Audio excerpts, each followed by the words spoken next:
And number three, get present and empathize with other people. Do you have any idea how much time you spend being someplace other than where you are? You know, we've all have these little cell phones, and it's amazing how many people are you find in restaurants and they're dealing with their cell phones. Have you ever been in a conversation with somebody? You're in a conversation with somebody and you appear to be looking at them. You look at, you might even shake your head, but you know you're really seeing right through them because your mind isn't on them at all. And then in the middle of them talking, they finally stop and they look at you with this expectant look on their face as though you're going to respond. But you're thinking to myself, wow, I've been off wool gathering somewhere. I don't know what they just asked, but I better respond some way. So you fumble with the response, you blow it, and you both know it. So we need to make sure that we first get present, because until we get present, we cannot listen.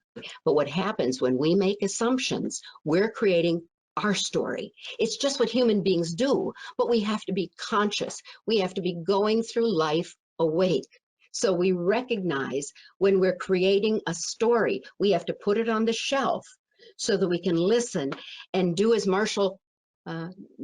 General Marshall said. He said, you got to listen to the other person's story. You've got to listen to the other person's full story, and you need to listen to the other person's full story first. And my goodness, it's so important to know that it's not about your story. It's not about my story. It's about the story of the person who's telling us.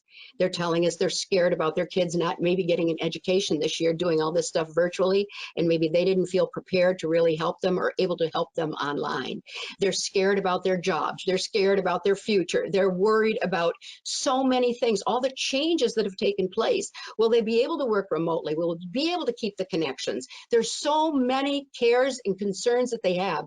We must be able to empathize and create a climate of psychological safety.